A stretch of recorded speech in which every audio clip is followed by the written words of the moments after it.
오늘 누가복음 18장 1절로 8절 말씀, 과부와 재판장의 비유라고 하는 제목으로 함께 은혜의 말씀을 나누도록 하겠습니다. 예수님께서는 세속적인 재판관과 한 과부의 예를 들어서 제자들로 하여금 희망의 인생관을 가지도록 이렇게 말씀하고 있습니다. 세속적인 재판관이 있고요. 그리고 어렵고 힘들게 살아가는 한 과부의 예를 들어서 우리 그리스도인들이, 성도들이 바로 희망의 인생관을 가져야 된다라고 하는 것을 우리에게 말씀하고 있습니다. 왜냐하면 우리 그리스도인들이 이 세상에서 정말 예수님을 따르는 제자로 살아갈 때 불의한 세상 중에서 이 과부처럼 때로는 외롭고 고달픈 존재이지만 결코 절망할 필요가 없다. 특히 이를 위해서 끊임없는 기도로 하나님과의 대화를 유지해야 할 것을 교훈하고 있습니다. 힘들고 어려울 때일수록 더 하나님께 나아가 기도하면서 하나님과 대화해라 라고 하는 거예요. 우리가 삶의 정황 중에 보면 절망의 일들이 많지만 하나님 아버지께서 반드시 우리에게 삶의 승리와 기도의 응답을 보장해 주신다라고 하는 말씀이에요. 한마디로 말하면 우리가 이 땅에 그리스도인으로, 참된 그리스도인, 그죠? 바른 믿음의 사람으로 살아가려면 고난은 당연히 따라오게 돼 있어요. 힘든 일도 따라오게 돼 있어요. 어떤 사람들은 그래요. 교회를 평안하려고 가는데 왜 교회가 예수 믿으면 고난이 온다고 하고 왜 힘들고 어려운 일이 온다고 하나. 이런 분도 있을 수 있어요. 왜냐하면 세상은 악하잖아요. 세상은 더러운 것이 많아요. 속된 것이 많습니다. 그런데 우리 그리스도인들, 예수님을 믿는 그리스도인들은 세상이 아무리 악하다고 그래도, 세상이 아무리 속되다 그래도 우리가 악한 세상 속에 동화될 수는 없잖아요. 거짓된 세상에 같이 거짓된 삶을 살 수는 없잖아요. 그러다 보니까 우리에게 고난이 닥쳐올 수도 있고 도리어 또 어떨 때는 절망스러운 일들이 우리에게 닥쳐올 수도 있어요. 그런데 우리에게 희망이 되는 것은, 소망이 되는 것은 뭐냐? 그런 절망 가운데서도 하나님께서 우리에게 뭐예요? 기도할 수 있는 은혜를 주셨어요. 기도해라. 절망하지 말고 낙심하지 말고 기도해라. 그러면 삶의 승리가 반드시 주어진다. 기도의 응답이 반드시 너에게 주어진다. 이 메시지를 오늘 주님께서 하고 싶어서 이 말씀을 주셨어요. 그러니까 지난주에 17장에서, 누가복음 17장에서 마지막에 주님의 재림에 대해서 말씀하잖아요. 그러니까 그 주님의 재림의 신앙을 우리가 갖기까지 얼마나 많은 환난이, 얼마나 많은 고난이, 고통이 우리 가운데 닥쳐오겠느냐는 것이죠. 말세 지말에 얼마나 많은 고통이 예수 믿는 그리스도인들, 천국의 비전, 소망을 갖고 살아가는 이들에게 고난이 있을 것인가 말씀하고 있어요. 그럼에도 불구하고 우리가 절망하지 않을 이유는 왜다? 우리는 하나님께 기도할 수 있는 기도의 특권이 주어졌고, 우리가 기도할 때 하나님이 뭐예요? 함께 하시고 하나님 응답하시고 하나님이 승리하게 하신다라고 말씀하고 있습니다. 그래서 오늘 항상 기도하고 낙심하지 말 것을 우리에게 말씀하는 거예요. 오늘 말씀의 핵심이 그렇습니다. 낙심하지 말고 항상 기도하고 낙심하지 말아라. 이 당시 고대 세계, 그 당시에는 과부와 고아는 무기력하고 무능력의 대명사였습니다. 그래서 누가복음 이사야 1장 23절에 보면 이렇게 말합니다. 내 고관들은 패역하여 도둑과 짝하며 다 뇌물을 사랑하며 예물을 구하며 고아들을 위하여 신원하지 아니하며 과부의 송사를 수리하지 아니하는도다. 이 고대 세계에서 이 고관들이 패역했단 말이에요. 그래서 도둑들과 짝하면서 다 뇌물을 사랑하고 예물을 구하고 고아들의 신원을 고아들에서 신원하지 않고 과부들의 송사를 수리하지 않는다라고 말하고 있어요. 왜 그러면 이들이 무기력하고 무능력하게 여겼느냐? 왜냐하면 이들은, 과부나 고아들은 그들에게 뇌물을 줄 만한 형편이 못 됐다는 거예요. 그것을 무기력으로 봤어요. 무능력으로 봤어요. 그 사회가 아무리 죄를 졌어도, 악을 행했어도 뇌물만 주면 죄가 없어지는 그 시대란 말이에요. 근데 이들에게는 그럴 만한 힘이 없어. 그래서 그들은 무기력하고 무능력하다. 그러다 보니까 철저하게 불의한 재판관들, 탐욕자들의 먹잇감이 될 수밖에 없었다라고 하는 거죠. 이 같은 비유를 말씀하시면서 성도들도 죄악 세상 중에 때로는 낙심과 절망할 수밖에 없음을 말씀하고 있는 거예요. 마지막 이 불의와 불법이 횡행하는 이 시대 가운데 우리는 이와 같이 연약한 존재일 수밖에 없다. 부족한 존재일 수밖에 없다라고 하는 거예요. 말씀드린 것처럼 예수 믿는 우리가 이 세상에서 더 진실하고 더 정직하고 더 참되게 살아가려 할 때, 성경은 그것이 우리에게 힘이라고 말하지만 세상은 그것이 힘이 아니잖아요. 그것이 무능력이잖아요. 무기력함이에요. 그런데 우리가 어때요? 그런 시대의 사회 속에서 우리가 타협할 수는 없잖아요. 그렇죠? 끝까지 믿음의 정절을 지켜 그리스도를 지켜야 돼. 그러니까 세상의 사람들은 비난하고 조롱하고 멸시하지만, 그러나 주님은 뭐예요? 우리에게 소망의 메시지를 주는 거예요. 하나님께서 우리가 믿음을 가지고 기도하고 낙심하지 않으면, 하나님의 때가 되면 반드시 하나님께서 너희를 위로할 때가 온다. 너희 인내의 믿음의 신앙의 열매가 주어질 때가 온다라고 하는 것을 우리에게 메시지로 전하고 있습니다. 그렇다면 여러분, 그렇다면 성도들이, 그리스도인 성도들이 살아가면서 절망할 때가 있어요. 절망을 하고. 여러분도 신앙생활 하지만 여러분도 그럴 때가 있죠? 절망의 때가 있어요. 그죠? 누구나가 찾아올 수 있습니다. 그러면 성도들에게 절망의 때는 언제일까? 성도들이. 우리가 분명 하나님을 믿고 하나님의 말씀을 의지하여 살아가지만 성도들에게 절망의 때가 오는데, 그때가 언제이냐 보니까 신앙에 대한, 하나님에 대한 의심을 품기 시작할 때 절망하게 된다. 우리가 하나님을 믿어요. 하나님을 믿어요. 우리가 내 삶에 특별한 일이 없을 때는 하나님이 제일 좋고, 하나님이 너무 사랑스럽고, 하나님이 능력의 하나님이시고, 사랑의 하나님이시고, 우리의 기도에 응답하신 하나님이시고, 막 그래요. 근데 막상 내 삶에 위기가 찾아오면, 내가 감당할 수 없을 만큼의 힘든 일들이 내게 찾아오기 시작하면, 그때부터 뭐예요? 의심이 들기 시작하는 거죠. 의심이 생기기 시작하는 거예요. 과연 하나님이 나와 함께 하실까? 과연 하나님이 나를 도와주실 수 있을까? 정말 과연 하나님이 나의 기도에 응답하실 수 있을까? 우리가 평상시에는 그렇게 찬양했어요. 하나님은 나의 기도에 응답하시는 하나님, 나로 능히 이기게 하신 하나님, 나로 능히 승리의 깃발을 들게 하신 하나님, 그렇게 찬양하고 고백했어요. 근데 막상 내 삶에 이런 위기가 닥쳐올 때, 그때에도 승리의 하나님을 찬양할 수 있느냐? 쉽지 않다라는 거예요. 그러니까 신앙에 관해서 의심이 품기 시작하면 그때부터 뭐가 생긴다? 낙망함이 찾아온다. 여러분, 신앙이라고 하는 것은 하나님에 대한 기대감이에요. 하나님에 대한 기대감. 우리가 천국에 대한 소망을 갖고 살아가는 거잖아요. 이게 기대감이잖아요.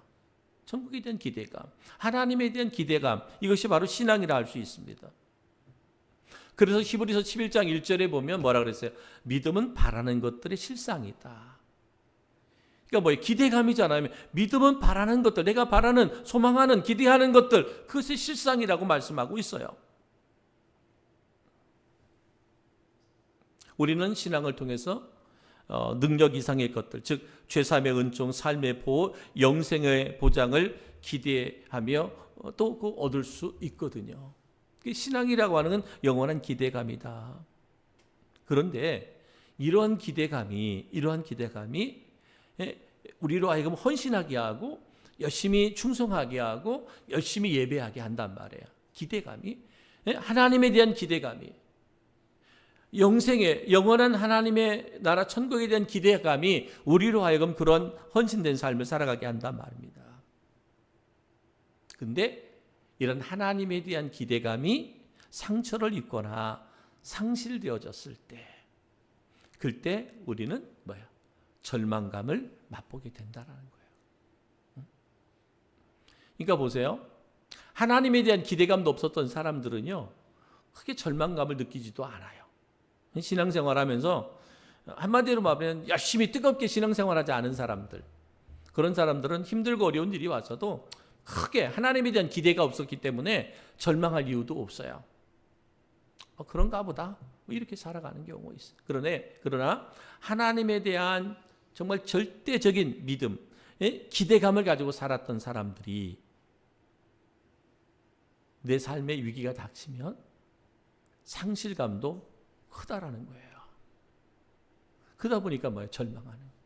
그래서 얼마나 어떤 사람들 가운데는 그렇게 열심히 믿음 생활하고 신앙 생활하면서 열심히 봉사하고 헌신했던 사람이 어느 날 가보면 전혀 믿음과 상관없는 세상의 사람들 되어 있는 사람들이 많습니다. 이야, 어떻게 저럴 수가 있을까? 그렇게 열심히 믿음 생활하고 정말 교회에서 1등 성도로 헌신했던 사람인데 어느 날 보면 믿음 생활 전혀 안 해요. 도리어 더 교회를 핍박하고 믿는 자를 핍박하는 그러한 사람이 되어 있어요. 뭐예요? 기대감이 그만큼 상실감도 크니까 절망하게 되는데, 그러니까 진정한 거듭남이 없었던 사람일 수 있고요. 진정 거듭나지 않고 그냥 종교인으로 열심히 냈을 뿐인 그런 사람이 있고요. 정말 주님을 만나고 주님 안에서 거듭나고 구원받았는데 그런 힘든 일이 있어서 지금 그런 상실감 가운데 이렇게 떠나 있는 사람들은 반드시 그들은 돌아오게 돼 있어요. 왜냐하면 하나님의 영은 우리를 영원히 떠날 수는 없거든요. 돌아오게 돼 있는데, 그런데 이제 항상 우리가 기억해야 할 것은 뭐냐? 신앙은 하나님에 대한 기대인데 그 기대함이 상실되면 절망이 온다라고 하는 거예요. 그렇기 때문에 여러분 늘 평상시 믿음 생활하면서 내 믿음과 신앙을 점검하고 또 점검하고 또 점검하셔야 돼요. 항상.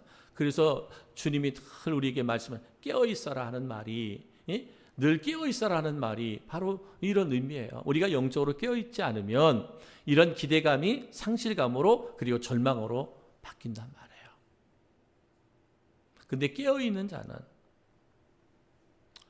우리에게 고난 올 수 있잖아요. 그죠? 예수 잘 믿어도 고난 올 수 있어요. 예수 잘 믿어도 질병 올 수 있잖아요. 예수 잘 믿어도 사업 망할 수도 있어요. 그렇잖아요? 정말 예수 잘 믿어도 우리의 삶의 위기는 닥칠 수 있는 거예요. 예수 잘 믿으니까 위기가 안 닥친다? 이런 신앙은 참 위험한 신앙이에요. 우리가 예수를 잘 믿으면서 그런 위기가 닥칠 것을 미리 예비해서 그런 걸 방지할 수도 있는 부분은 있을 수 있지만, 정말 예수님 잘 믿어도, 예수님 잘 믿고 신앙생활 바르게 해도 고난은 누구나 찾아올 수 있어요. 위기는 누구나 찾아올 수 있어요. 근데 그럴 때에 우리가 상실감, 하나님에 대한 믿음에 대한 상실감을 갖지 않으면 우리는 절망하지 않는다는 거예요. 그래서 뭐하라? 깨어있어라. 말씀으로 무장하고 기도로 깨어있는 성령으로 충만한 우리 성도들 되기를 주님의 이름으로 축복합니다. 두 번째, 왜 낭망하느냐, 왜 낙심하느냐, 그것은 우리의 무능력 때문에 그렇다는 거예요. 나의 무능력 때문에 우리가 절망하고 낙심할 때가 있다.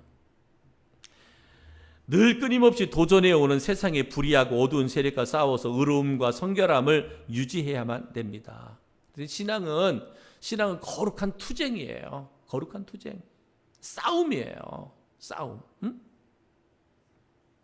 근데 성도에게 있어 가장 무섭고 끈질긴 적은 누구냐? 바로 나라는 거예요. 나. 내가 가장 큰 적이라는 거예요. 응? 외부에서 닥쳐오는 그런 적도 있겠지만은 근데 가장 큰 적은 누구냐? 나 자신이라는 거예요. 나 자신. 이 싸움에서 성도는 승리하기보다는 패배할 때가 훨씬 많다라는 거예요. 나와의 싸움에서 실패할 때가 많다는 거예요. 우리 그리스도인들이 마귀가 사탄이 막 나를 쓰러뜨리려고 하면 나를 시험하려고 하네?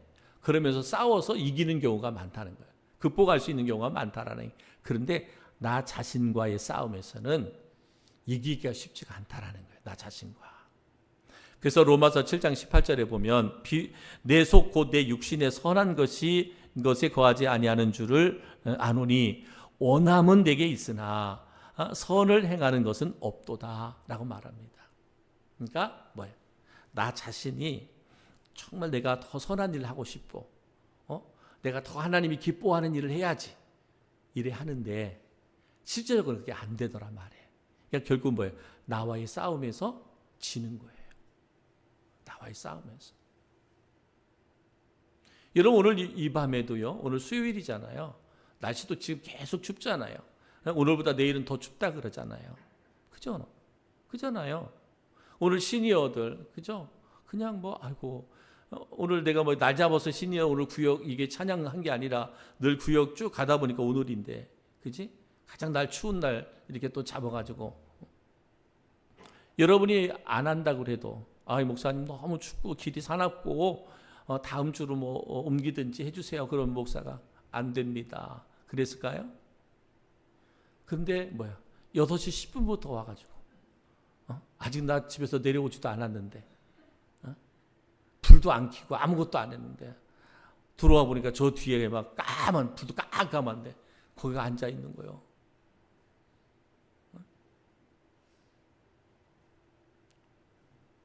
여러분 안 하면 못 돼요.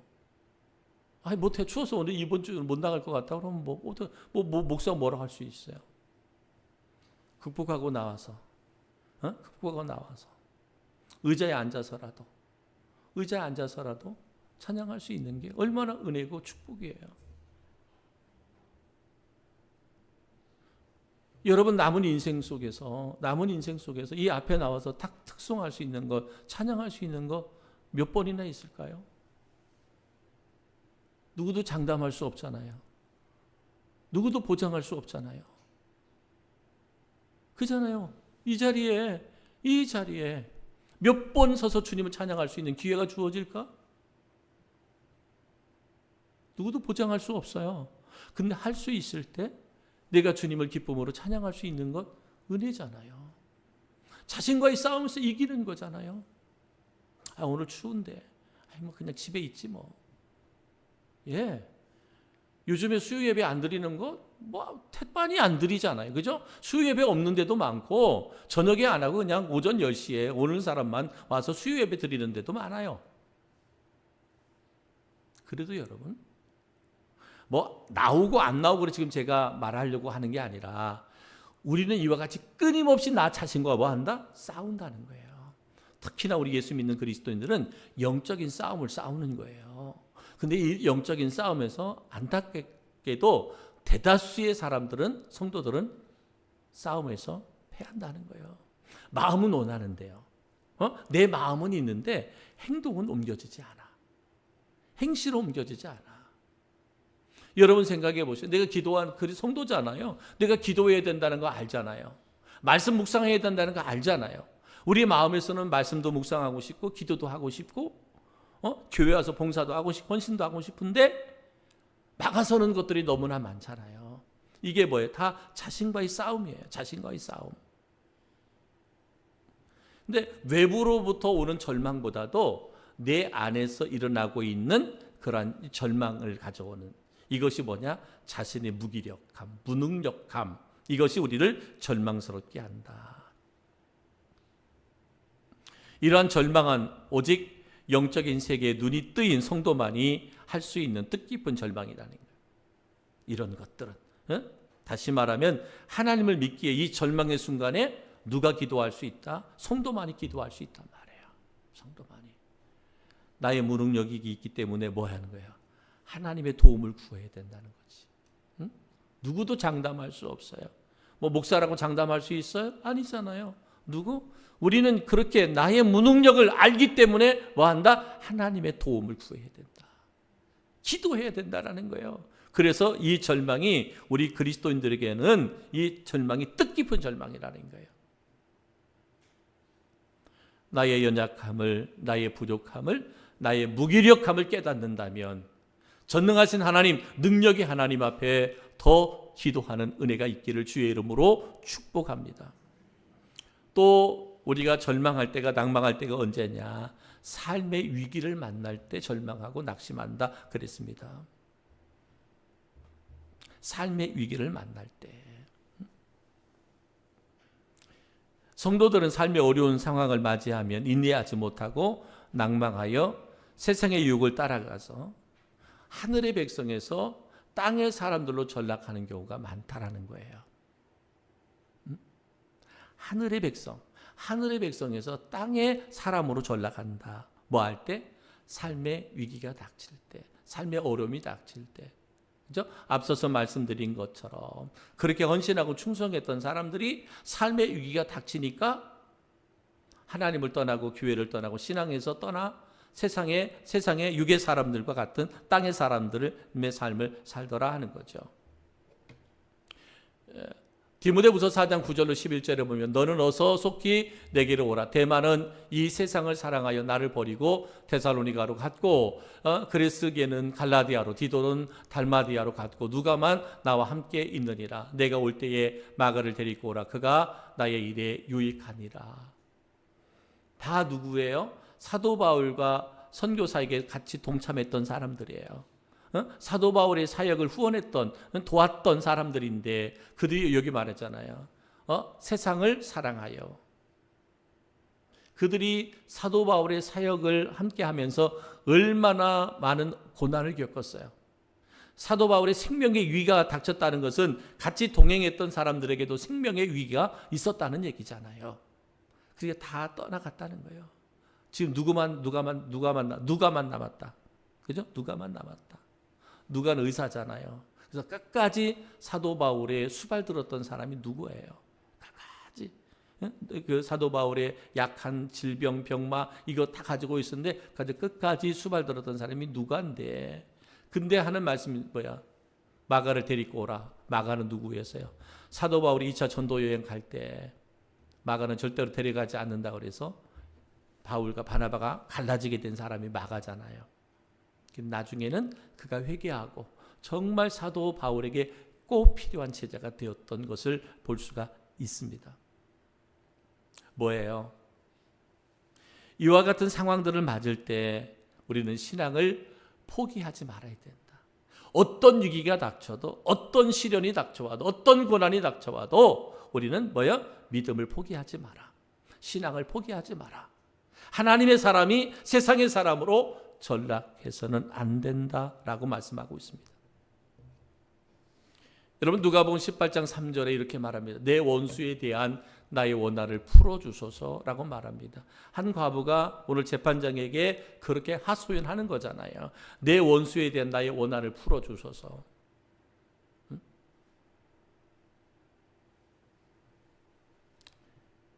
예수님도 예수님 자신도 제자들의 배반으로 과부처럼 외로운 처지에 있으셨지만 낭망하지 않고 그가 하나님 아버지께 기도했던 것을 우리가 잘 알고 있습니다. 그리고 그 기도가 구속의 사명을 성취하셨던 걸 볼 수가 있습니다.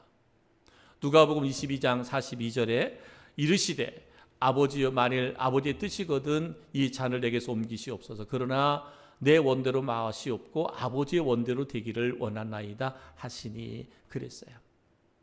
겟세마네 동산에서 예수님 기도하실 때잖아요. 예수님 혼자 남아 있잖아요. 제자들 다 떠났잖아요. 겟세마네 동산에 3명의 가장 가까이 있는 제자들 데리고 갔지만 그들은 피곤을 이기지 못하고 잠들어 있었잖아요. 예수님께서 그 순간 어쩌면 외로운 순간, 그렇게 내가 3년을 공생애를 하면서 제자들과 많은 무리들에게 말씀을 천국에 대해서 가르쳤지만 지금은 뭐예요? 외로이 혼자 있을 수밖에 없는 그 상황, 절망의 상황이잖아요. 낙심할 수밖에 없는 그런 상황이잖아요. 그 상황에서 주님이 한 것은 뭐예요? 아버지께 기도하는 것밖에 없어요. 아버지, 만일 아버지의 뜻이거든 이 잔을 내게서 옮기시옵소서. 그러나 나의 원대로 마옵시고 아버지의 원대로 되기를 원합니다. 이게 예수님의 기도였잖아요. 절망하고 낙심의 환경 속에서도 예수님은 아버지 하나님 앞에 기도했습니다. 여러분, 우리가 낙심하는 것, 하나님에 대한 의심이 생길 때, 자신의 무능력임을 알게 될 때, 그리고 삶의 위기를 맞을 때 우리는 절망하고 낙심하게 된다라고 말합니다. 그런 상황 가운데서 하나님은 우리에게 뭐라고 말씀하고 있어요? 우리에게 기도하라고 말하고 있고요. 그리고 이 모든 것들이 하나님의 섭리 가운데 이루어지고 있다라고 말하고 있습니다. 사랑하는 성도 여러분, 우리의 기도를 들으시는 하나님, 바로 의로우신 재판장으로 하나님은 모든 문제를 해결해 주신다. 예수님 당시 이스라엘은 헤롯의 통치하에 공공연히 불의한 재판이 행해져 백성들은 법관들을 향하여 도둑재판관들이라고 불렀어요. 도둑재판관들이라고 그랬어요. 지금도 어느 나라, 정말 어느 나라도 보면 특히나 미개한 나라일수록, 또한 민주화가 제대로 안 된 나라일수록 이 법관들이 바르고 정직하지 못한 그런 법관들이 많아요. 세상으로 보면 법은 최후의 보루잖아요. 그죠? 법은 최후의 보루여야 돼요. 이거는 물질에 의해서 좌지우지 되어서도 안 되고 정치에 의해서 좌지우지 되어서도 안 됩니다. 부자나 가난한 사람이나 많이 배운 사람, 못 배운 사람이나 법 앞에서 평등해야 되잖아요. 법은 평등해야 된단 말이에요. 근데 불의한 세상은 그렇지 않습니다. 예? 불의한 세상은, 불법에 횡행하는 세상은 그렇지 않아요. 그러한 세상은 온전한 재판이 이루어지지 않아. 오늘 그 시대에 바로 그랬다는 거예요. 예수님 당시에 헤롯의 통치하에 공공연히 불의한 재판이 행해졌다라고. 그래서 사람들은 도둑 재판관들이라고 말합니다. 누가복음 18장 2절에 보면 하나님을 두려워하지 아니하고 사람을 무시하는 한 재판관이 있는데 그랬어요. 하나님을 두려워하지 않아요. 그리고 사람을 무시해요. 그런 재판관들, 비양심적인 도둑 재판관들로 끈질긴 과부의 청원에 뭐였어요? 그녀의 소원을 들어주었다라고 오늘 성경은 말하잖아요. 불의한 재판관인데, 그저 불법을 행하는 재판관인데 한 과부의 끈질긴 청원 때문에 그녀의 소원을 두어줬다. 그런데 하물며 우리 하나님은 뭐라 그랬어요? 고아의 아버지시며 과부의 재판장이 되신다라고 말하고 있습니다. 시편 68편 5절에 보면 그의 거룩한 처소에 계신 하나님은 고아의 아버지시며 과부의 재판장이시라 그랬어요. 비양심적인 도둑 재판관들도 끈질긴 과부의 청원에 그녀의 소원을 들어줬는데, 바로 하나님은 어떤 분이냐? 하물며 고아의 아버지시며 과부의 재판장이신 의로우신 하나님께서 우리의 간절한 기도에 청원에 하나님이 응답하시겠다라고 하는 것이죠.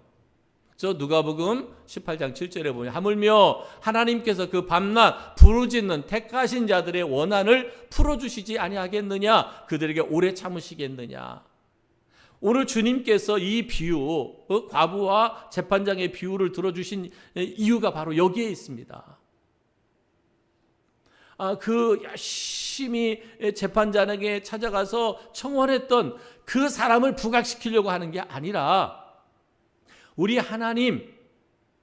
하나님께서 우리의 간절한 원한을 풀어주시지 않겠느냐. 우리가 기도한다면 풀어주시지 않겠느냐. 누가복음 7장 11절부터 15절에 보면 나인성 과부의 아들을 살리시는 예수님의 모습이 기록되어져 있거든요. 그 여인의 그 아픔과 상처와 눈물과 간구를 주님이 들으시고 그 아들을 살려주시는 거잖아요. 여러분, 우리들의 삶에 불가능한 일이 많잖아요. 내가 할 수 없는 불가능한 일이 많지만 우리가 낙심하지 않고 기도한다면 이 모든 일을 능히 피하고 승리할 수 있다는 것. 오늘 예수님께서 우리에게 이것을 우리에게 말씀하고 있는 거예요. 우리의 삶의 절망 있을 수 있어요. 절망의 일은 얼마든지 찾아올 수 있습니다. 누가복음 21장 36절, 이러므로 너희는 장차 올 이 모든 일을 능히 피하고 인자 앞에 서도록 항상 기도하며 깨어 있어라 하시니라. 어떠한 절망의 상황이 우리 가운데 찾아온다 할지라도, 나를 낙심하게 하는 그 많은 일들이 우리 가운데 찾아온다 할지라도 항상 기도하며 깨어 있어라. 하나님이 뭐 하겠다? 응답하시겠다. 의로우신 재판장이신 하나님께서 응답하시겠다.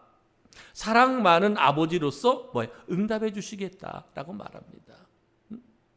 로마서 8장 15절 말씀, 너희는 다시 무서워하는 종의 영을 받지 아니하고 양자의 영을 받았으므로 우리가 아빠 아버지라고 부르짖느니라 라고 말합니다. 우리 하나님은 누구다? 아빠 아버지라 그랬어요. 사랑 많은 아버지, 그 아버지로서 우리에게 응답하신다. 그렇기 때문에 우리가 가져야 되는 것은 뭐냐면 확고한 믿음을 가져야 돼. 하나님에 대한 확고한 믿음을 가져야 돼. 그죠? 하나님에 대한 확고한 믿음을 가져야 우리가 위기가 닥치거나 절망의 상황이 와도, 낙심의 상황이 와도 깨어서 기도할 수 있는 거예요. 하나님에 대한 확신이 없는데, 그죠? 하나님에 대한 응답의 확신이 없는데 우리가 깨어서 부르짖어 기도할 수 없어요. 깨어 기도할 수 있으려면 확신을 가져야 된다. 때로는 우리가 그렇게 기도해도 응답 안 될 때가 있잖아요. 응답 안 될 때가 있는데 항상 거기에는 숨겨진 하나님의 뜻이 있어요. 내가 바라고 내가 원하는 것, 우리가 기도했지만 기도의 응답이 이루어지지 않을 때 하나님의 뜻이 있는데, 하나님의 뜻은 우리의 인내를 시험하고자 하는 하나님의 섭리가 있습니다. 하나님은 반드시 응답하게 돼 있어요. 하나님의 뜻 안에서 응답하시는데, 그 응답이 더딘 것은 하나님이 나의 인내를 지금 뭐하고 시험하고 있는 거예요. 하나님의 섭리다. 하나님의 섭리다. 그렇기 때문에 하나님에 대한 절대적인 믿음을 갖고 끼어 기도해야 된다는 것을 누가복음 18장 8절에 말씀하고 있습니다. 내가 너에게 이르노니 속히 그 원한을 풀어주시리라. 그러나 인자가 올 때에 세상에서 믿음을 보겠느냐 하시니라 그랬습니다. 여러분, 오늘 말씀의 결론이 뭐냐면요, 낙심하지 말고 항상 깨어 기도해라 하는 말이거든요. 낙심하지 말고 항상 깨어 기도해라. 하나님은 불의한 재판관과 달리 의로우시고 자기 백성을 사랑하시는 하나님이십니다. 그래서 모든 백성들의 부르짖음을 하나님은 외면하지 않으십니다.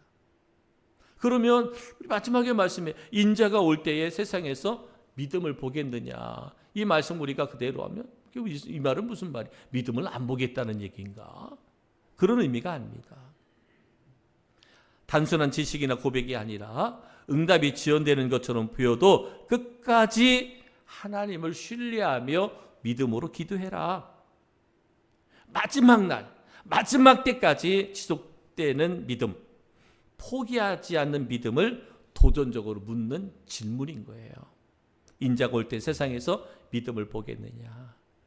마지막 최후 승리할 때까지 너희의 믿음을 잃어버리면 안 된다는 거예요. 그 믿음을 지켜야 된다는 것이고, 그 믿음을 가지고 뭐 해야 된다? 기도해야 된다라고 말씀하고 있습니다. 사랑하는 성도 여러분, 여러분 믿음과 신앙이 세상과 세속적인 것과 타협하지 않기를 주의 이름으로 축복합니다. 때로는 힘들고 어려운 일들이 있다 해도 여러분 오늘 말씀처럼 하나님에 대한 절대적인 신뢰와 믿음을 가지고 깨어서 기도하기를 바랍니다. 의로우신 재판장이신 하나님께서, 우리 아버지 되신 하나님께서 마지막 끝까지 인내함으로 기도하는 그 기도를 통해서 역사하시고 승리케 하십니다. 이런 믿음이 우리 성도들 가운데 있어지기를 우리 주님의 이름으로 축복합니다. 축복합니다. 사랑의